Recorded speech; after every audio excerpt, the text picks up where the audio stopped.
Hello! Bonjour! Bonjour, bonjour, bonjour à tous. Allez, ça arrive petit à petit, tout va bien. Cette fin de semaine se passe bien. Ce confinement, bon, là, peut-être la bonne nouvelle dans la mauvaise nouvelle, c'est qu'apparemment, la semaine prochaine, il pleut. Donc, on sera un peu moins frustré de ne pas pouvoir sortir. Johan m'a envoyé cette photo de cet après-midi, j'ai trouvé ça assez sympa. C'était de vous mettre l'Élysée, qui est actuellement un très très beau magasin de bricolage. Et aujourd'hui, je pense qu'on va tous s'attendre à ce que lundi, avec l'annonce de notre cher président, on ait à nouveau du bricolage qui va sortir et qui va, j'espère, pas trop foutre la catastrophe un peu partout. Je crains toutefois un peu le pire. Mais bon, ça ne me surprendra pas. Donc, aujourd'hui, j'ai voulu faire une animation, mais j'ai déjà un problème sur mon animation. J'arrive pas à voir la page en bas. Alors, attendez, il va falloir que je fasse quelque chose. Ça marche comme ça, peut-être. Excusez-moi. J'ai un petit souci technique. Je vais essayer de voir comment je peux faire. Hop. Coucou! Petit souci technique. Là, ça va mieux pour moi. Je peux un peu triturer le cas. Alors, aujourd'hui, c'est bon. Maintenant, c'est réglé. Je n'avais pas le PowerPoint. Hein? Ah, vas-y. Est-ce que ça me voit mieux? Je ne sais pas. Alors, aujourd'hui, comme ça laissait un petit peu le temps de venir à droite ou à gauche.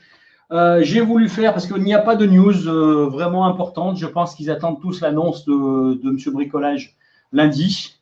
Donc, normalement, tu me confirmes si la vidéo? Excusez-moi, on a peut-être un problème technique. Est-ce que vous voyez l'écran là?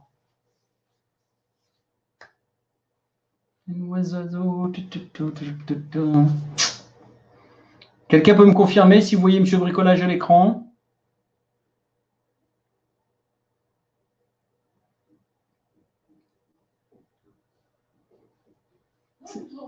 C'est bon, vous voyez M. Bricolage. Ok, c'est bon.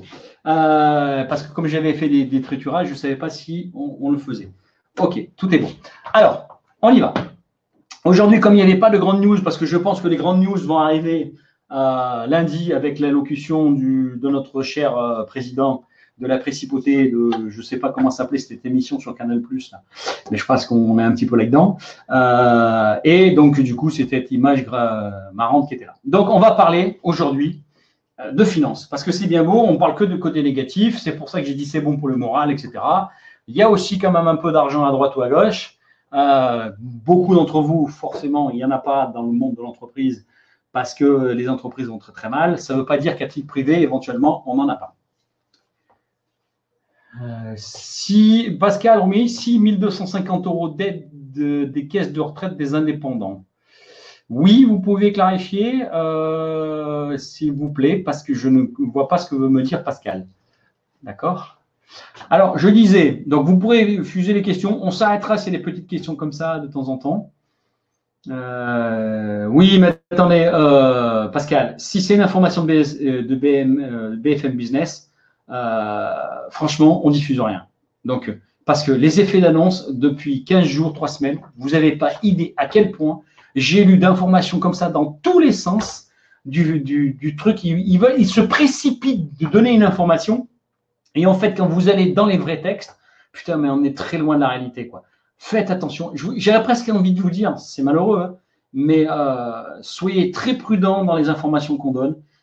Franchement, j'essaie d'être le plus près de l'actualité, mais méfiez-vous de ça et autres. Bien sûr que ça existe, hein, mais j'en reparlerai au moment voulu. S'il vous plaît, abordez-moi le sujet à moi. Je me renseigne d'abord si c'est vraiment ce que vous avez pu comprendre ou ce qu'ils ont pu annoncer, et éventuellement, je l'annonce après. Parce que j'ai vraiment trop de trucs de partout. Bercy n'a pas accepté les caisses de retraite, par exemple. Ça n'a rien à voir. Une caisse de retraite, c'est un système autonome géré par des associations techniques. Donc, si une caisse détermine de lâcher des fonds sur les fonds de réserve, ça n'appartient que dans la caisse. Éventuellement, Bercy ne peut faire que des arrêtés d'extension. C'est tout ce qu'ils peuvent faire. Donc, attention, fausses informations, méfiez-vous de partout. Pour former les collaborateurs chômage partiel, les entreprises peuvent utiliser le FNE formation. Oui, c'est vrai. Je l'ai déjà dit, M. Giannoli m'en a parlé plusieurs fois, qu'il y avait des formations possibles au sein même du chômage partiel. Je n'aborde pas ce sujet parce que je n'en ai pas la maîtrise. Je sais que ça existe. Je sais que vous pouvez éventuellement faire des formations. Je pense que chacun qui est concerné, organisez-vous, contactez vos organismes de formation. Je n'ai pas de personne qui vient parler de ce sujet-là. Et comme je ne le maîtrise pas, je ne préfère ne pas aborder les sujets de formation. Par contre, si vous connaissez quelqu'un qui est prêt à venir ici et expliquer comment marchera la formation pendant le confinement, je suis preneur. J'ai essayé, je n'ai pas trouvé. Ce n'est pas si simple que ça. D'accord ? Et après, entre les bons vouloirs de tout le monde, comme les caisses de retraite, tout le monde annonce des beaux oui, je vais faire ci, je vais faire ça. Oui, comme Bercy a dit, oui, on va donner 1 500 € et 75% des entreprises n'ont pas droit. Donc, je sais l'instruction, je sais qu'il y a une instruction, je sais que concernant les formations, mais ce n'est pas que l'instruction du 9 avril. Hein. Il y avait, depuis un bon moment déjà, on en parlait que les formations pouvaient être mises en place pour le chômage partiel. Ce n'est pas nouveau. Est-ce que je peux sortir mes emplois de chômage partiel et les remettre dans 15 jours Si vous êtes en réduction, puisqu'on a donné un volume d'heures, vous travaillez, vous ne travaillez pas, vous travaillez, vous ne travaillez pas. Ça, c'est possible. Ce qui n'est pas possible, c'est de cumuler les deux et il y aura des contrôles. Comme je disais, si vous cumulez les deux, vous aurez un gros problème technique qui concernera éventuellement des clauses, des sanctions pénales et financières si jamais il y a des soucis. Donc, on peut arrêter le chômage partiel, reprendre le chômage partiel, arrêter le chômage partiel, c'est possible. Surtout si on a une réduction, si on est en suspension totale, c'est un peu compliqué. Sinon, il n'y a généralement pas trop de soucis. D'accord ? Lydie, Tatiana vient de répondre qu'il faut recliquer sur se reconnecter et c'est très bien. Bon, d'accord ? Donc, oui, il y a des formations au chômage partiel. Oui, on peut reprendre partiellement le chômage partiel. Attention, pas cumuler les deux en même temps. Oui, Pascal, vous avez raison, il y a beaucoup de choses qui sortent de partout, mais faites extrêmement attention aux informations entre les déclarations d'intention et la réalité des faits. Et je veux m'occuper de la réalité des faits, parce que je me méfie beaucoup. Voilà. D'accord ? Donc aujourd'hui, pareil pour la réalité des faits, j'ai voulu vous parler des finances. Parce qu'on a l'entreprise qui est concernée, mais on a nos finances privées qui peuvent être concernées aussi. Ou les finances de l'entreprise. Donc, il y a des choix à faire et des décisions à prendre. Et je voudrais aborder aujourd'hui des sujets qu'on n'a pas abordés jusqu'à présent et qui sont quand même importants en matière de finances. C'est pour ça qu'on a invité aujourd'hui Atlas Patrimoine. Donc, Atlas Patrimoine, coucou, c'est moi. Parce que pour ceux qui ne le savent pas, je suis expert comptable, commissaire aux comptes, mais je suis aussi ingénieur en patrimoine. L'ordre du jour, Alex, il est envoyé par mail à tous nos clients référencés. Si vous voulez recevoir le mail, il faut envoyer à contact@deficonseil.com. Vous envoyez votre mail et vous recevrez le mail de connexion avec l'ordre du jour. D'accord ? On ne peut pas le mettre dans l'invitation du webinaire parce que c'est un robot automatique qui le fait. Mais par contre, il suffit de nous envoyer un mail et comme ça, on pourra vous mettre dans la mailing list. D'accord ? Pour tous ceux qui sont concernés par ça, pour le savoir, pas de souci. Donc, je disais, en plus d'être expert comptable, je suis aussi ingénieur en patrimoine. Et j'ai eu des questions et je me suis moi-même posé des questions. Donc, il y a d'abord la finance de l'entreprise, puisque dans les entreprises, il n'est pas rare de trouver 3 choses qui sont quand même, merci Tatiana, qui sont quand même intéressantes. C'est beaucoup d'entre vous, anciennement, ont des contrats de Madelin retraite. Et on va parler un peu du PER. Il y en a certains qui ont des PEI et des PERCO, on va en parler rapidement. Et il y en a qui ont la trésorerie structurelle, c'est-à-dire depuis longtemps, voire même certains qui ont voulu demander le PGE pour avoir de la trésorerie et quoi faire de cette trésorerie. D'accord ? Ça, c'est le plan de la finance d'entreprise. Ensuite, on va parler de la finance des particuliers, et notamment de l'immobilier, puisque j'ai des demandes en immobilier pour placer l'immobilier et je veux vous mettre en garde sur l'immobilier. D'accord ? Ça risque d'avoir des petits changements. Donc, les contrats Madelin. Il faut savoir qu'un contrat Madelin, c'est un versement automatique tous les mois. Donc, aujourd'hui, sur certains d'entre vous qui ont des montants Madelin relativement importants, vous pouvez suspendre le contrat, réduire le contrat, et ensuite, il repartira. Sauf que souvent, dans un contrat Madelin, vous avez un montant minimum qui doit être versé à l'année. Vous pouvez le suspendre et il faudrait voir vos assureurs qui vous parlent des retraites Madelin. Personnellement, toute la clientèle du cabinet sait pertinemment que je suis contre la retraite Madelin. Mais historiquement, j'ai toujours été contre, j'en ai jamais eu de ma carrière. J'ai toujours été contre les Madelin retraite. Beaucoup de courtiers vous diront si, c'est bien, c'est bien, c'est bien. Moi, je dis que c'est pas bien. Voilà, je l'assume. Je suis prêt à en discuter avec n'importe qui. Et je pense que si maintenant on a créé le PER individuel, qui est un pendant du Madelin, on va dire, pour faire simple. Je vais faire très simple. Les techniciens de la trésorerie, ils vont peut-être pas toujours être d'accord sur ce que je dis parce que je simplifie outrance. Mais le Madelin retraite, c'est une sortie en rente. Le PER, c'est une sortie en capital à la sortie. D'accord? Et sur les deux, les règles fiscales sont les mêmes. Elles sont différentes pour les gros revenus, mais pour les revenus des TPE, grosso merdo, ce sont les mêmes. L'avantage, c'est qu'un PER, on n'a pas de limite de minimum de versement. On verse quand on veut, comme on veut, etc. On est tranquille. Donc aujourd'hui, vous avez un Madelin retraite à 300 € par mois, vous êtes obligé de verser 300 € par mois. Vous avez un PER, vous ne versez pas, vous décidez de verser à la fin de l'année, c'est intéressant ou pas. Raison de plus pour les Madelins comme les PER, je rappelle que si c'est déduit, ce qu'on appelle l'article 154 bis du Code général des impôts, si vous le déduisez de votre activité professionnelle, pour autant, vous ne le déduisez pas de vos revenus sociaux. Donc, c'est-à-dire que vous payez les cotisations sociales sur votre Madelin retraite. D'accord? Donc, aujourd'hui, avoir un Madelin retraite qui va générer des cotisations sociales futures, alors même qu'on peut, dans le même temps, se retrouver dans une situation où je vais faire considérablement chuter mes revenus, peut-être me retrouver parce que j'ai un Pinel par ailleurs, voire pas imposable dans l'année 2020. Quel est l'intérêt de continuer à payer des cotisations de Madelin en retraite cette année si, en plus, je ne serais pas imposable? Ça a été l'erreur d'énormément de gens en 2018 qui ont continué leur contrat de Madelin retraite sans suspension, etc., alors qu'on était en année blanche et qu'on n'a pas payé d'impôt. Donc, on a payé des cotisations sociales sur sa Madelin retraite et on a économisé derrière sur le plan fiscal rien. Donc, c'était l'une des raisons que j'étais contre depuis bien longtemps, alors que le PER, je verse en fin d'année, si j'ai envie de verser ou pas verser, je fais ce que je veux. Il y a des limites, il y a des plafonds, on n'est pas là pour parler des détails, mais si vous avez des Madelin retraite, je vous alerte, réfléchissez, ça peut être une bêtise cette année avec ce qui se passe. Est-ce qu'on peut verser l'argent du Madelin sur un PER? Oui, on peut faire les transferts de Madelin sur les PER, sans aucun problème. C'est un peu long, mais on peut les faire.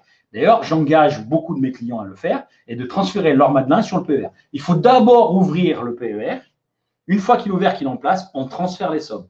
J'avais commencé à le faire et à vouloir le proposer pour mes clients pendant cette période fiscale, mais voilà, avec tout ce qui se passe, je me retrouve bloqué. Mais si certains d'entre vous voulez transférer en PER, je n'ai pas de problème, je peux m'en occuper si vous voulez, ou votre assureur peut s'en occuper. Je ne suis pas là pour vendre la sauce d'Atlas parce que ce qui m'intéresse vraiment, c'est l'ingénierie patrimoniale, pas trop le placement de produits. Il faut en faire, mais ce n'est pas ce qui m'intéresse le plus, moi c'est l'ingénierie. Donc là, dans l'ingénierie, attention, Madelin retraite, revoyez vos contrats. Certains d'entre vous vont baisser sensiblement sur l'impôt. Quel est l'intérêt d'avoir des réductions fiscales si je ne suis pas imposable ou faiblement imposable, alors que je vais payer des cotisations sociales sur ma retraite Madelin? Réfléchissez bien. Le deuxième pôle qu'on voit souvent dans les entreprises, c'est les PEI, les PERCOI. Alors ça, c'est une très bonne astuce qui est nettement mieux que le Madelin. Ça fait des années que je préconise le PEI, PERCOI quand c'est possible, parce qu'il faut avoir un salarié. S'il n'y a pas de salarié, je ne peux pas le faire. Mais le PEI, PERCOI, c'est un superbe système. L'avantage de ce système-là, c'est pareil, c'est une sortie en capital, donc pas en rente, mais c'est surtout que c'est déductible sur le plan fiscal et déductible sur le plan social. On avait un forfait social applicable, il a été supprimé, donc c'est encore mieux qu'avant. Les PER sont reversés uniquement en rente. Non, le PER, c'est ce que je viens de dire, c'est une sortie en capital, alors que le Madelin, c'est obligatoirement de la rente. Donc, il est préférable, selon moi, d'avoir un PER. C'est un choix à faire. Il y a des frais de transfert, ça dépend des compagnies d'assurance que vous avez. Mais je vous avoue franchement que même s'il y a des frais de transfert, vous allez voir la conclusion tout à l'heure, ça vaut peut-être le coup d'y réfléchir quand même sérieusement. Donc, les PEI PERCO, j'en vois souvent, j'ai des clients qui le versent tous les mois. Pareil, quel est l'intérêt de verser un PEI PERCO tous les mois, sachant qu'on a peut-être des problèmes de trésorerie, alors qu'on peut le verser à l'année, puisque les seuils sont à l'année? Je suis contre le versement mensuel. C'est mon avis aussi.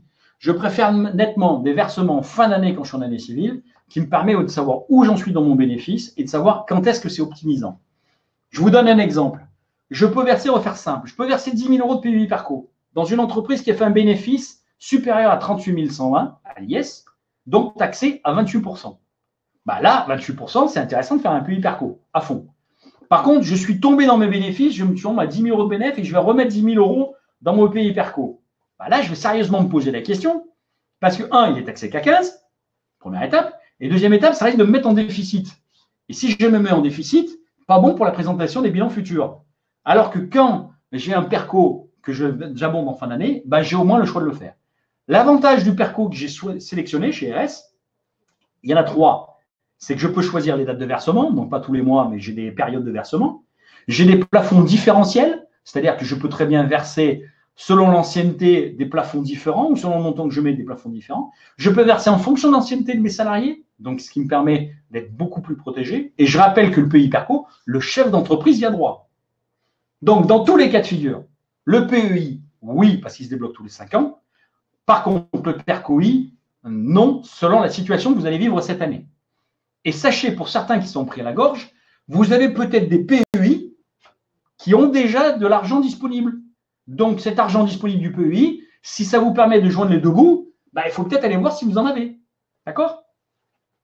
On peut geler la retraite Madelin et ouvrir un PER. Oui, vous pouvez. Soit vous demandez à votre compagnie de le faire, soit éventuellement, si la compagnie ne veut pas, bah, je peux m'en occuper derrière. D'accord?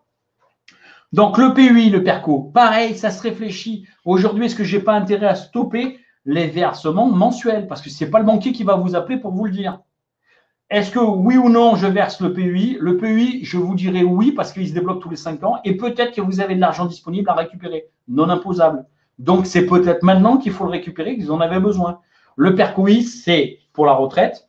Ça serait très judicieux que l'État dise aujourd'hui, vous avez le droit de récupérer votre argent si vous en avez dans les PERCOI, parce que vous avez vécu ça. J'espère qu'ils auront cette intelligence-là de dire qu'on peut récupérer l'argent qu'on a placé en PERCOI. J'ai des clients qui ont 50 000 euros sur les PERCOI, ils ne peuvent pas les récupérer alors qu'ils vont réclamer les sous et que la banque va peut-être refuser.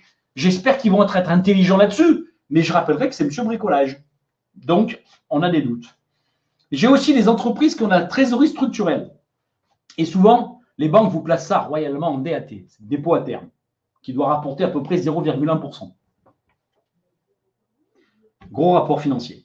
Parce que là, on parle d'entreprise. J'ai mis livret A pour vous mettre un petit code, mais entreprise. Sachez quand même qu'il y a des techniques similaires à l'assurance vie, ce qu'on appelle un contrat de capitalisation. En fait, vous pouvez très bien avoir dans une entreprise le même principe que l'assurance vie, sauf la succession, bien sûr, il n'y a pas de côté succession dans la société, et qui s'appelle le contrat de capitalisation. Donc, ça a ouvert à partir de 50 000 euros de trésorerie, certes, mais on a des moyens de placer la trésorerie de manière assez intéressante. Et pourquoi j'en parle? Parce qu'on va parler de la bourse après. D'accord? Et vous avez aussi des FCPR, ce sont des techniques de placement un peu plus long terme, l'argent est bloqué, mais qui a l'avantage de rapporter des petits sans être imposable par la société. Donc, il y a des techniques aussi de placement des trésoreries structurelles. Il n'y a pas que ce que vous présente le banquier, qui est souvent, excusez-moi, de la... Voilà. Je l'ai dit? Non, je ne sais pas. Donc, ça, on parlait finance d'entreprise. Raisonnez à vos Madelins, raisonnez sur vos PEI PERCOI et sur la trésorerie structurelle. Pensez-y. D'accord? Je pense qu'il y a des petites économies à faire à droite ou à gauche. La trésorerie personnelle. Alors, ça y est, on commence à voir des publicités, l'immobilier, acheter des FCPI, c'est sécurisé, c'est de l'immobilier, c'est machin, etc. Et je vais en parler volontairement après parce que c'est important et j'ai fait des slides exprès sur l'immobilier. Par contre, on a aussi les liquidités et on a aussi la bourse. Dans les liquidités, vous avez le livret A, vous avez aussi les PEL. Alors, ceux qui ont des PEL, plan d'épargne logement, notamment qui sont avant 2011 ou 2012, je ne sais plus, vous avez des PEL avec des bons taux d'intérêt. Donc, le PEL est un très bon placement. Et aujourd'hui, quand je rencontre des clients en gestion de patrimoine, je regarde déjà leur PEL. Je regarde aussi s'ils ont au moins un minimum de livret A pour faire en sorte que si jamais il y a des coups durs, ce qui est le cas aujourd'hui, on ne bloque pas l'argent. Parce que c'est bien. Ensuite, on va aussi vous dire, les assurances vie, ce n'est pas liquide. Un contrat d'assurance vie, vous récupérez l'argent en 15 jours. Vous pouvez croire que ce n'est pas liquide, un contrat d'assurance vie. J'en ai plein qui me disent, oui, mais c'est bloqué 8 ans. Non, un contrat d'assurance vie, ce n'est pas 8 ans. Un contrat d'assurance vie, c'est 8 ans pour bénéficier des avantages fiscaux. Mais vous pouvez récupérer l'argent très rapidement en assurance vie. Donc, ceux qui en ont et qui ne veulent pas faire couler leur boîte, ce que je peux comprendre, c'est possible de récupérer de l'argent en assurance vie. Après, il y a d'autres systèmes, etc. Et vous avez la bourse. Donc, ce que j'ai des clients qui me disent, oui, mais je vais peut-être demander de l'argent pour investir en bourse. Attention. La bourse, selon moi, c'est réservé à ceux qui ont de l'argent, d'accord, et qui n'en ont pas besoin. On ne fait pas de la bourse pour faire du court terme. Si vous voulez, ça s'appelle du trader pour moi, ça ne s'appelle pas du placement boursier. Le placement boursier, on est prudent et on y va doucement. Sur du long terme, vous gagnerez toujours de l'argent. Donc ceux qui aujourd'hui peuvent placer en bourse, on ne sait pas, mais on ne peut jamais être plus riche que le roi, mais il y a toutes les chances que la bourse, dans un moment ou un autre, vous aurez plus de valeur qu'aujourd'hui.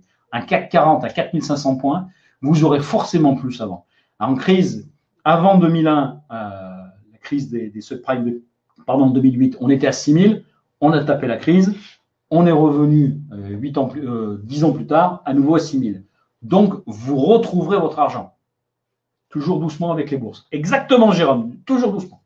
Et en plus, j'ai mis ici le conseil, je pense que maintenant vous le connaissez bien, il est urgent d'attendre. La bourse, attention, je pense qu'elle n'a pas fini de baisser. Qu'est-ce qui me fait penser ça? Premièrement, moi, je fais de la bourse depuis 30 ans. Donc, j'achète, je revends, j'achète, revends. Et pas en trader, mais un peu plus précisément parce que ça m'a toujours passionné. Donc là, aujourd'hui, je ne vous dis pas que je ne gagne pas un peu d'argent. En achetant, en vendant, j'en ai gagné. Mais ça peut rebaisser encore de manière importante. Toutes les grandes crises majeures qu'il y a eu, que ce soit 2001, que ce soit la crise de 2008, les bourses ont fondu de 60%. Aujourd'hui, au plus bas, on était à 40%. Qu'est-ce qui a changé par rapport à ces périodes-là? Franchement, ce qui a changé, c'est que là, toutes les économies mondiales se sont mis d'accord en faisant des plans de soutien massifs. Donc, je ne pense pas qu'on aille à un moins 60% parce qu'il y a vraiment un gros soutien. Par contre, je ne pense pas non plus que les cours vont vraiment remonter très vite. Pourquoi? Parce qu'il y a une réelle incidence économique là qui va être dramatique. Donc, ce n'est pas une mauvaise chose d'acheter en bourse maintenant, mais attention, ça sera du long terme. On n'achète pas en bourse pour du court terme. Je pense qu'à 4005, le CAC est encore trop haut. Et pour certains d'entre vous, moi, je vise les 4000. Et à partir de 4000 sur le CAC 40, je commence à réinvestir sur de la bourse. Si jamais il y a des choses qui changent, éventuellement, pour ceux qui s'intéressent, vous m'envoyez un message et je pourrais faire une news par semaine pour ce genre de choses. Mais la bourse, soyez prudents. C'est un jeu quelque part. Hein. Donc, faites attention. C'est plus un jeu aujourd'hui qu'un véritable placement si vous boursicotez de manière rapide. Donc, faites extrêmement attention. C'est parfois très illogique. Donc, la bourse est une solution. Les liquidités, c'est bien. L'immobilier. Alors, l'immobilier, priorité forcément à la résidence principale. Pourquoi je dis toujours priorité à la résidence principale? Parce que quand vous arrivez à l'âge de la retraite, aujourd'hui, je vais donner un exemple simple. Vous gagnez dans le couple 5 000 euros par mois et vous payez dans le couple 1 500 euros de crédit. Il n'empêche qu'il vous reste 3 500 euros pour vivre. Donc, vous avez 3 500. Le même couple, 2 500 chacun, on va faire simple, quand ils arrivent à l'âge de la retraite, ils vont toucher à peu près, on va dire, entre 1 500 et 1 800 chacun, on va dire entre 3 000 et 3 500. Allez, 3 500 euros à tous les deux de retraite. Déjà, je suis dans un bon cas. Un infirmier ou un kiné Carpinco, il va toucher 4 000 à 5 000 euros et quand il arrive à la retraite, ça sera à peu près maximum 1 800 euros par les systèmes de caisse de retraite de la Carpinco. Donc, ils ont intérêt à se le faire par eux-mêmes. Donc, on voit une chute sensible des revenus. Imaginons, je gagne 5 000, je me retrouve à la retraite, j'ai plus que 3 500. Mais si j'ai encore 1 500, parce que je paye un loyer, je ne suis pas propriétaire de mon habitation principale, eh ben, il va me rester que 2 000 euros pour vivre. Alors que aujourd'hui, on est assez jeune à la retraite. Je suis un actif, je gagne 5 000, je paye 1 500 euros de crédit, il me reste 3 500. Je passe à la retraite, je touche 3 500, je paye 1 500 euros de loyer, il me reste plus que 2 000. Le train de vie va en pâtir sensiblement. Donc, l'immobilier, je dis toujours à mes clients, c'est le premier placement de retraite. Vous devez être propriétaire de votre bien immobilier. Pour moi, c'est une référence importante et capitale. Dans certains cas, bien sûr, il ne faut pas absolument l'être, surtout si on bouge souvent, si on a un métier un peu pour mon zévo. Moi, j'ai un ami qui travaille sur les plateformes et autres, donc lui, forcément, il est amené à bouger. Ensuite, il va un peu dans tous les pays à risque. Pierrot, tu m'entends pas, mais c'est pour toi un petit clin d'œil. Donc, Lui, je peux le comprendre. Mais la plupart d'entre vous, soyez propriétaire de votre résidence principale. C'est une priorité, je pense. D'accord? Et après, vous pouvez avoir de l'immobilier locatif. Et aujourd'hui, vous dites, bah, est-ce que ça va être bien de le faire? Je vous ai retrouvé, et je remercie le blog du patrimoine, je vous ai retrouvé les courbes de l'immobilier depuis 1965. D'accord? Alors, ce qui est très intéressant, c'est qu'il y a un gros distinguo, vous le voyez au centre, entre Paris, l'Île-de-France, forcément, et la province. La province, c'est le trait bleu. Paris, c'est le trait rouge. L'Île-de-France, c'est le violet, mais on va faire le trait bleu et l'intégralité de la France, et Paris. Aujourd'hui, Paris, comme dans les années 90, il s'est énormément éloigné de la province. Si vous prenez la courbe bleue de la province dans les années 90-2000, bah, il n'a pas baissé, voire légèrement augmenté. Alors que Paris a chuté de 40%. Ils étaient arrivés à des prix complètement déraisonnés et 40%. Aujourd'hui, on se retrouve dans une donne où les prix de l'immobilier entre 2000, et vous l'avez tous su, et 2010, en gros, ils avaient considérablement augmenté. Depuis 2010, on a une petite stagnation, voire une petite baisse des prix immobiliers. C'est la courbe bleue. Mais Paris, ça continue à monter. Et des villes comme Bordeaux, des villes comme Lyon ont continué à augmenter. Et aujourd'hui, on a des gens qui viennent me voir, oui, je vais acheter des CPI, je vais acheter de l'immobilier, je vais acheter ci, etc. Attention, attention, phénomène de crise, je pense que la surcote des capitales va avoir un effet assez important, et je suis d'accord avec mon confrère du blog, il s'attend, lui, c'est son avis, ce n'est pas le mien, vers une baisse de 35% des prix de Paris. Je suis assez d'accord qu'il va y avoir une baisse des prix, peut-être pas 35%, et y compris aussi un peu des prix de la province. Pourquoi je suis assez d'accord avec cette simulation? Eh bien, tout simplement, il faut tenir compte de deux choses quand vous faites de l'immobilier.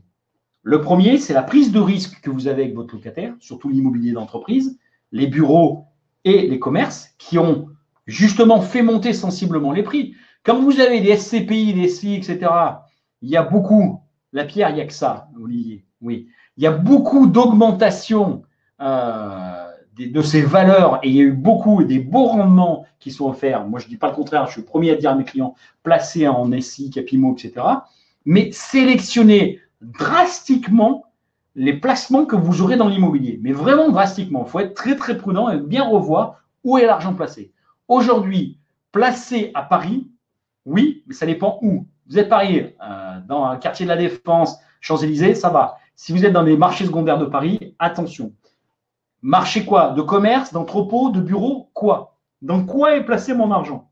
N'écoutez pas le son des sirènes des banquiers et de ceux qui vous placent de l'argent. Attention dans quoi? Normalement, un bon gestionnaire de patrimoine, il va vous expliquer où c'est que vous avez mis votre argent. Ça, c'est impératif. Et les banquiers, excusez-moi, mais alors ils ne savent jamais dans quoi ils vous placent. Donc, parce que les banquiers, à part les cellules privées, vous avez rien. Excusez-moi, je vais être méchant avec les banquiers, mais franchement, la plupart du temps, j'ai rencontré à peu près tous les gestionnaires de patrimoine des banques où je suis allé. Il n'y en a pas un qui savait grosso modo ce qu'ils vendaient réellement.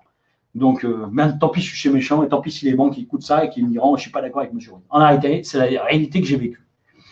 Donc, attention à ce que vous avez et regardez bien tous vos placements en immobilier. Faites gaffe. Donc, pour moi, oui, l'immobilier, ça dépend où, ça dépend quoi et autres. Ça va être hyper sélectif, alors que ça ne l'était pas depuis une dizaine d'années.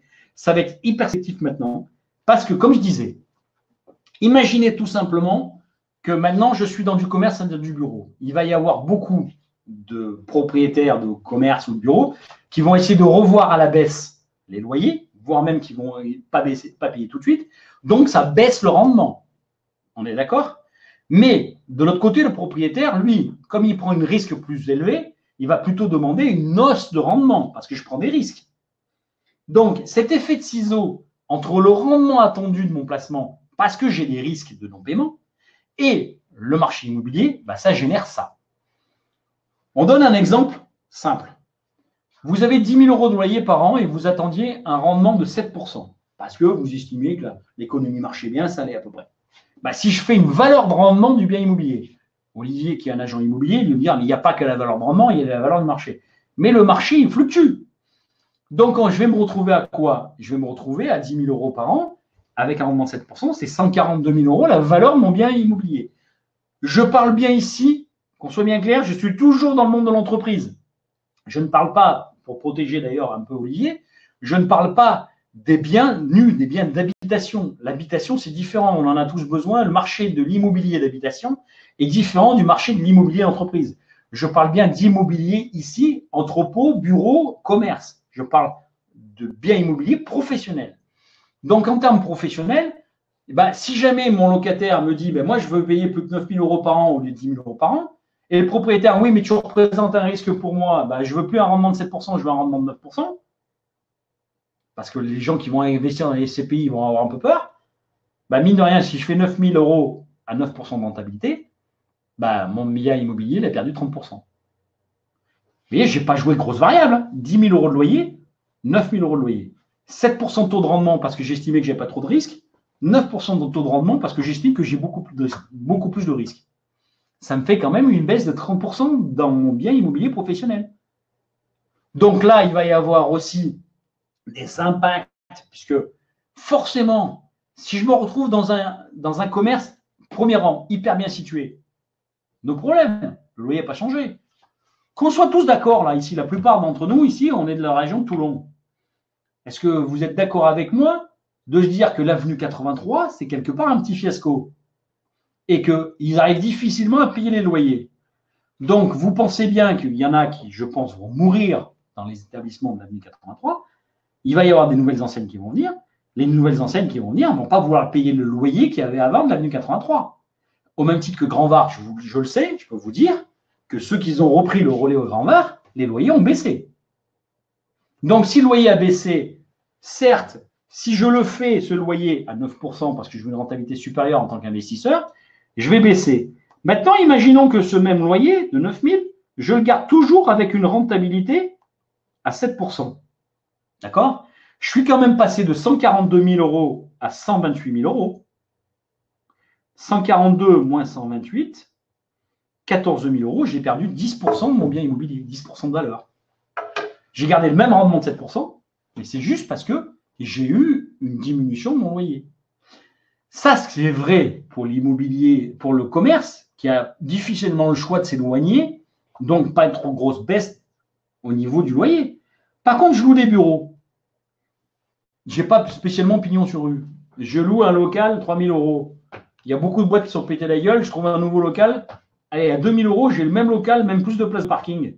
Qu'est-ce que vous croyez qui va se passer sur la valeur des biens? Ça va avoir un impact. Encore pire pour les entrepôts. Donc, tout ça, bien sûr, les grandes surfaces, les petites surfaces, tout aura un impact. Mais ce que je veux dire, c'est qu'aujourd'hui, c'est pour ça que je vous dis, attention, cigales libres de chanter à toute heure. C'était un pied de nez à ceux qui se plaignaient des cigales dans les chars touristes de notre région. Mais c'était aussi pour vous rappeler quand même une chose importante. C'est que l'immobilier, c'est un très bon placement. Je ne dirais jamais que ce n'est pas un très bon placement. Surtout pour sa résidence principale. Bon placement si vous avez des bons emplacements. L'immobilier d'habitation n'est pas pareil que l'immobilier d'entreprise. Et je sais que certains d'entre vous ont des placements en immobilier d'entreprise. Oui, mais attention, suivez vos placements et n'écoutez pas forcément les sirènes en la matière. Je me méfie un peu. D'accord? Donc ça, c'était pour vous prévenir éventuellement de cette contrainte de l'immobilier. Aujourd'hui, les placements, il faut que vous les revoyiez. Il faut que vous revoyiez la logique de placement. Il faut que vous revoyiez les madelins que vous avez éventuellement dans vos contrats. Parce que je pense quand même qu'on peut suspendre les contrats, revoir sur les PER, revoir votre trésorerie au sens global. J'ai voulu vous faire, en tant qu'Atlas Patrimoine, ingénieur en patrimoine, sachant que ma partie à moi, c'est plutôt de la technique, c'est-à-dire les contrats de mariage, les montages d'holding, etc., plus que le placement lui-même. Mais je me suis permis de vous faire cette petite approche et de vous préciser que je suis ingénieur en patrimoine pour vous dire aussi que je sais quand même de quoi je parle. Je ne suis pas un banquier, certes, mais je peux vous assurer qu'en termes de placement, j'en entends plus d'un. OK? Vous avez du son, je viens de le perdre. Il faut recliquer sur un bouton en haut, là, je ne sais plus trop où, et que ça reviendra. D'accord? Est-ce que vous avez des questions? Sinon, j'aurais fini pour ce soir. On se revoit mardi, parce que lundi, c'est lundi de Pâques. Et bon, moi, je travaille, mais je vais me donner grâce de l'organisation d'un webinaire pour lundi. Et de toute façon, comme Macron va parler lundi soir, je pense qu'il y aura des nouveautés mardi. D'accord? Si vous avez des questions sur ce sujet-là, je suis à votre disposition. Allez-y vite. Et ensuite, on partira en week-end Pascal, manger les œufs de Pâques, tout seul avec ses enfants, parce qu'on n'aura pas un grand repas. Bisous, bon week-end. N'hésitez pas à m'envoyer des mails sur contact@deficonseil.com s'il y en a qui veulent des informations un petit peu différentes. J'essaye d'y répondre dans la mesure du possible. Ok, tout est bon? Mardi avec les gants. Les gants. Vous savez, juste comme ça, en attendant, s'il y a une question ou deux qui arrive, on vient de savoir que j'ai eu l'information tout à l'heure, à Salvador, l'hôpital Salvador, 17 cas d'annoncés d'un coup, entre des soignants et des patients. Donc, et j'ai une amie qui travaille en clinique et qui me dit qu'il vient d'avoir des signes aussi de corona. Donc, attention, attention. Le rugby. Allez, sur ce, je vous souhaite une bonne soirée. Pensez à vos placements, soyez prudents et regardez vos PEI, regardez en quoi aussi. Si j'ai un client tout à l'heure qui est venu me voir, il avait une Madelin, mais il ne savait même pas forcément que dans sa Madelin, c'était de l'offensif, donc de la bourse, donc il a beaucoup perdu. Donc, même si vous avez une Madelin, il faut s'enseigner ce qu'il y a à l'intérieur de la Madelin. Bye bye.